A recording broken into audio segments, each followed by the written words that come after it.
কখনো কি ভেবে দেখেছো যে মেয়েটা ইঞ্জেকশনের সূচে ভয় পেত, সেই মেয়েটা সিজার নামক মৃত্যুর মতো অপারেশন হাসি মুখে মেনে নিয়েছে? কখনো কি ভেবে দেখেছেন যে মেয়েটা বাপের বাড়িতে একটা কাজ করতো না, নিজের জামা প্যান্ট পর্যন্ত ধুয়ে খেত না, সেই মেয়েটা শ্বশুর বাড়িতে এসে শ্বশুর শাশুড়ি স্বামী সবার জামা কাপড় অনায়াসেই কেচে নিতে পারে? কখনো কি জানতে চেয়েছো কেন সে এগুলো করে? স্বামী, তুমি একবারের জন্য কি জানতে চেয়েছিলে যে মেয়েটা বাপের বাড়িতে একটা দিন রান্না পর্যন্ত করেনি? সেই মেয়েটা তোমার বাড়ি এসে তোমার বাবা মা আত্মীয় স্বজনের সবার রান্না করে খাইয়েছে।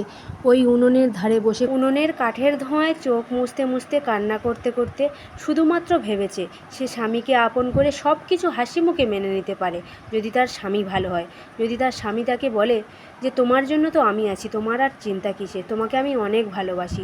এই চিন্তা করে সে সব কিছুই মেনে নিয়েছে। কিন্তু সেই মেয়েটা আজকে স্বামী, শ্বশুর শাশুড়ি, এমনকি পাড়া প্রতিবেশী সবার কাছে খারাপ। যার জন্য সে হাসি মুখে এই কষ্ট মেনে নিয়েছিল, আজ সেই তো তার নয়। এই বিয়ে নামক 7 জন্মের সম্পর্ক থেকে তাকে অনেক দূরে সরিয়ে দিয়েছে।